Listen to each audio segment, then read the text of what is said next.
Tak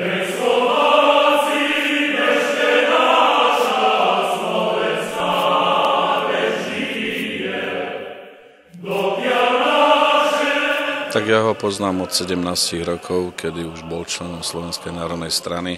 Vlastne stál pri znovu obnovení činnosti v roku 1990. Ja skutočne ho poznám doslovne do písmena, do detailov.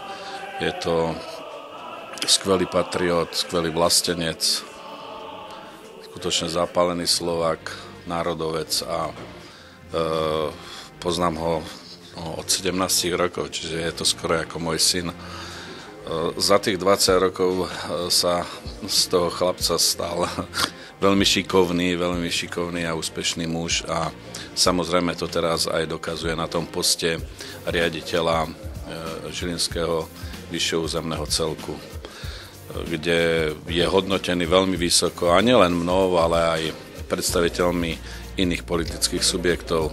Je to vlastne druhá najvyššia výkonná funkcia v rámci samosprávy Žilinského kraja a svojou činnosťou dokazuje, že je schopný nielen organizačne, ale aj ľudský, aj po tej stránke technickej.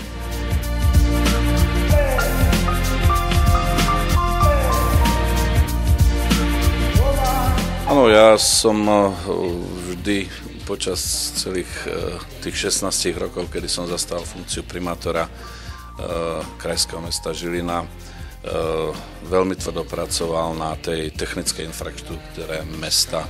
Či už to boli námestia, cesty, doprava v meste, rekonštrukcia niektorých zariadení, treba športových, ale nielen športových, ale aj škôl a ďalších.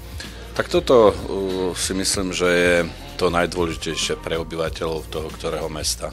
Aby sa skutočne tu ľudia cítili dobre, aby nechodili po rozbitých uliciach, po rozbitých cestách, chodníkoch, aby skutočne tie domy a niektoré tie inštitúcie neboli ošarpané, aby tá kultúra bývania v meste proste išla do vyššej kvality.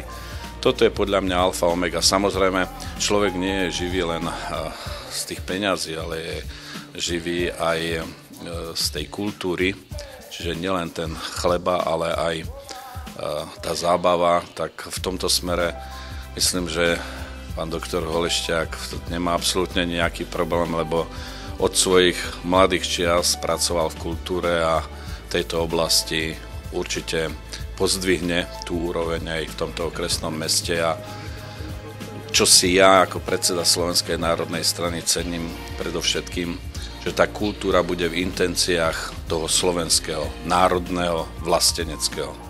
To je to pre mňa najdôležitejšie.